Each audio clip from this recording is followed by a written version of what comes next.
She was known for her courage, her resilience, and her unwavering dedication to her people. Anna Mae Aquash, a young woman from the Mi'kmaq and Cree communities, carried herself with quiet strength, yet her life would become a symbol of struggle, betrayal, and the fight for justice. Born in 1945, she grew up understanding the hardships of her people, the weight of history, marginalization, and the constant battle to maintain identity and dignity. Yet she also carried hope, a fierce intelligence, and a will to make a difference. In the late 1960s and early 1970s, Anna Mae became deeply involved in activism. She joined movements seeking to assert Indigenous rights, demand justice for broken treaties, and challenge systemic oppression. Her voice was one among many, but her commitment was absolute. She traveled tirelessly, spoke to communities, and worked behind the scenes to support causes that demanded visibility and change. It was during this period that Anna Mae became associated with the American Indian Movement, an organization that sought to address grievances of Native Americans across the United States. She was not just a participant, she was a trusted member who organized events, advocated for members, and worked to elevate the stories of her people. Her involvement came at great personal risk, tensions were high, and government surveillance was constant. For activists like Anna Mae, every decision carried potential danger, yet she continued undeterred. The year 1975 marked a turning point. Anna Mae, along with other members of the movement, became embroiled in a series of conflicts that would define the course of her life. As tensions escalated between law enforcement and activists, the world around her grew increasingly hostile.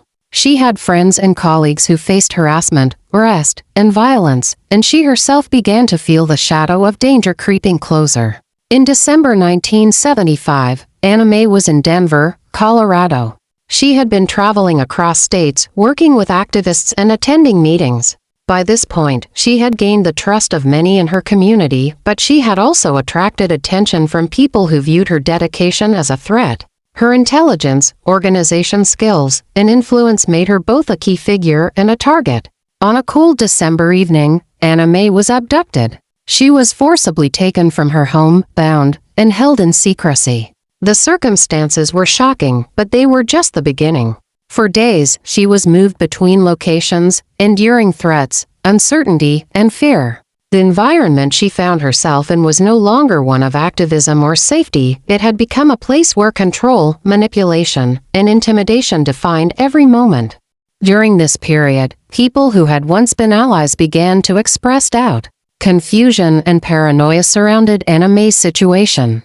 Her own community worried for her safety, yet communication was limited.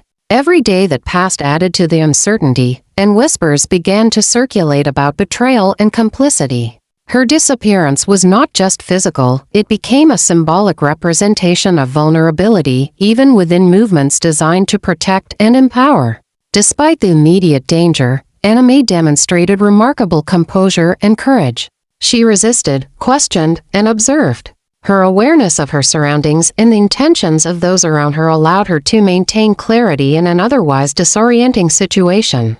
Even when fear was constant, she held onto her convictions and her understanding of justice, refusing to surrender her identity or principles entirely. The night she was taken remains a chilling memory in the history of activism. The people around her felt the tension acutely, understanding that someone with influence, knowledge, and courage had been forcibly removed. Law enforcement and government surveillance were present in various capacities, and the overlapping threats added complexity to her disappearance. It became clear that Anna Mae's fate would not be simple, it would be a long, drawn-out struggle entwined with politics, secrecy, and unrelenting danger. By the end of those first few days, her life had shifted irrevocably. Anna Mae was no longer just an activist in her community, she had become a symbol, one of courage, vulnerability, and the ultimate fight for justice. People spoke of her disappearance with fear and uncertainty, but also with admiration for her resilience and intelligence. She represented both what could be lost and what could endure. Even as the days stretched into weeks, Anna Mae's story began to capture attention beyond her immediate circle. The questions of who was responsible, why she was targeted, and whether she would survive lingered in every conversation.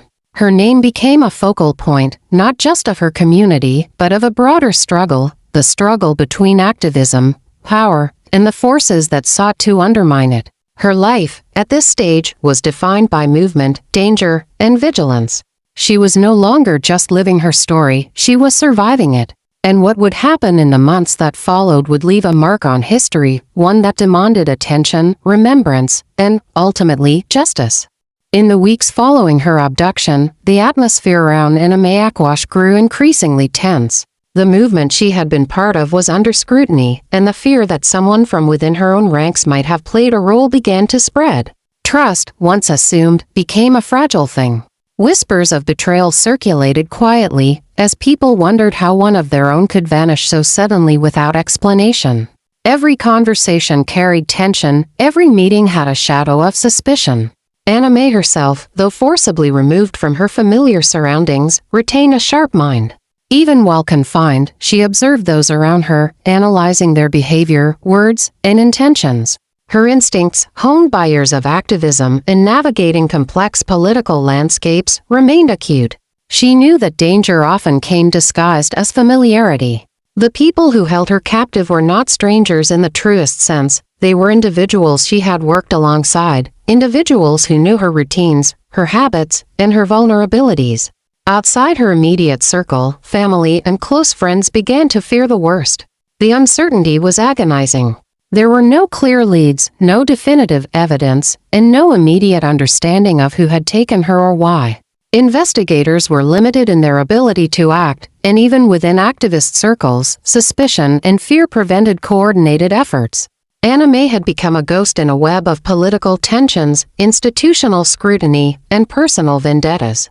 During this time, her captors moved her frequently. Locations changed, each one chosen for its isolation and security. She was hidden in remote areas, monitored constantly, and kept under conditions designed to break her spirit. Yet Anna Mae's resilience remained unbroken. She maintained her clarity, refusing to succumb to fear completely. Her understanding of power dynamics allowed her to navigate the situation with a cautious awareness. She knew that survival required both patience and careful observation. The political climate of the period added layers of complication. Authorities, activists, and external observers were all involved, and alliances shifted unpredictably. For some, Anna Mae's disappearance became a cautionary tale of the dangers of activism. For others, it was a rallying cry, a symbol of injustice, both personal and systemic. The lines between friend and foe blurred, and the sense of isolation deepened. In private moments, she reflected on her life. The work she had done, the people she had helped, and the movements she had supported all came into focus. Despite the dire circumstances, her sense of purpose persisted. She understood that even in captivity, her story mattered. Each day she survived became an act of defiance against those who sought to silence her.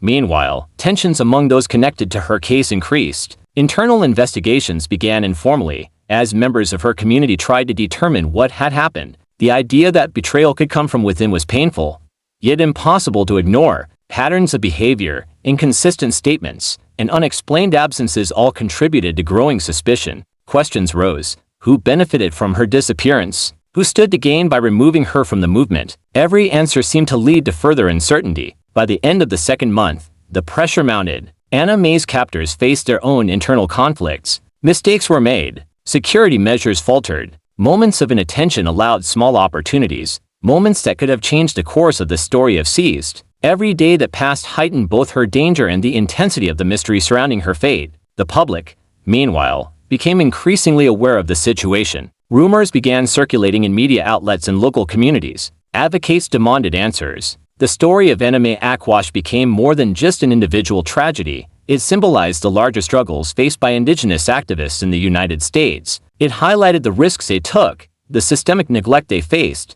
and the ongoing threats to those who dared to speak out. As the months dragged on, hope for immediate resolution waned, but the commitment to truth never diminished. Investigators continued their work quietly, piecing together timelines, testimonies, and fragments of evidence. The determination to uncover what happened to Anna Mae grew stronger with each passing day. Her absence, while physically real, became a catalyst for collective action, a call to examine power, accountability, and justice. By the close of this chapter in her story, Anna Mae Aquash had endured captivity, uncertainty, and betrayal. Yet even in the most challenging circumstances, she remained defined by her courage, her intelligence, and her unwavering commitment to justice. The world around her had become a labyrinth of fear and suspicion, but her presence, though hidden, continued to shape the narrative. Her story at this stage was no longer just about survival. It had become a symbol, a stark reminder that even the strongest, most courageous individuals could be vulnerable, and that justice, when delayed, carried consequences that resonated far beyond one person.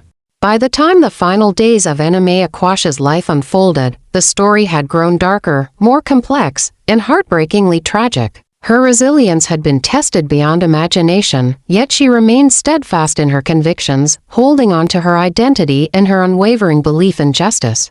Despite the fear, confusion, and betrayal that surrounded her, Anna Mae maintained a quiet dignity that would later define her legacy. It became clear that her captivity was part of a carefully orchestrated plan.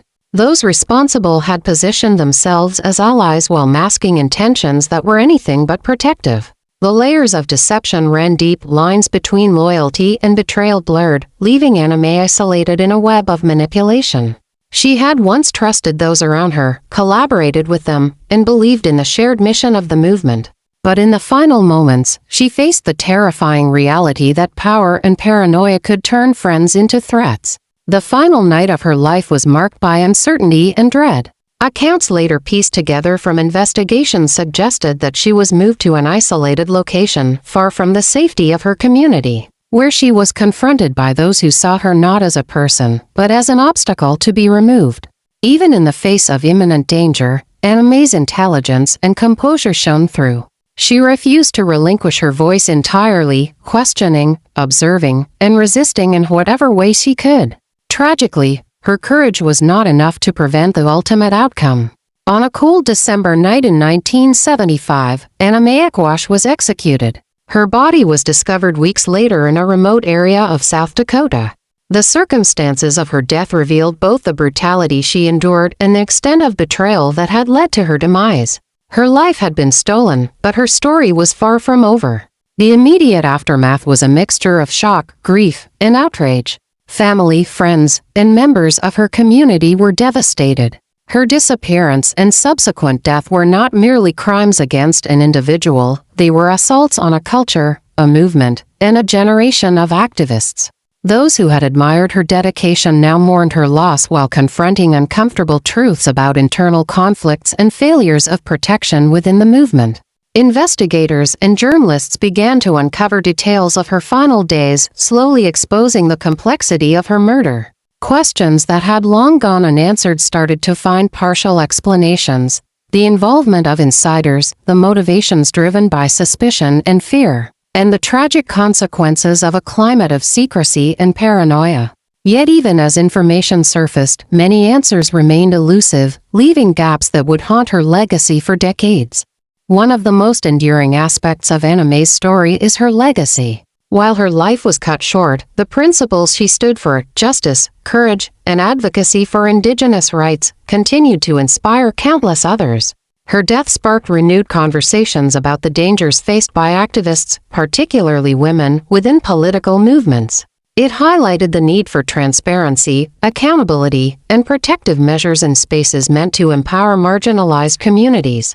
Over time, efforts to bring her killers to justice were partially successful. Individuals implicated in her death were eventually prosecuted, yet the broader system of accountability remained imperfect. The case exposed vulnerabilities, not only in law enforcement responses but also within activist organizations themselves. It was a sobering reminder that courage can sometimes provoke lethal opposition, and that justice often arrives too late to prevent tragedy.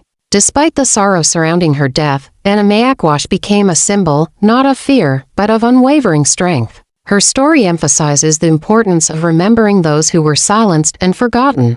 It serves as a call to examine systemic injustices, to recognize the sacrifices made by activists, and to honor the lives of those who fought for justice in environments that offered little protection. Today, Anna Mae's name carries weight beyond the tragedy of her death. She is remembered as a committed activist, a courageous woman, and a figure whose life and loss continue to educate, inspire, and challenge people across generations.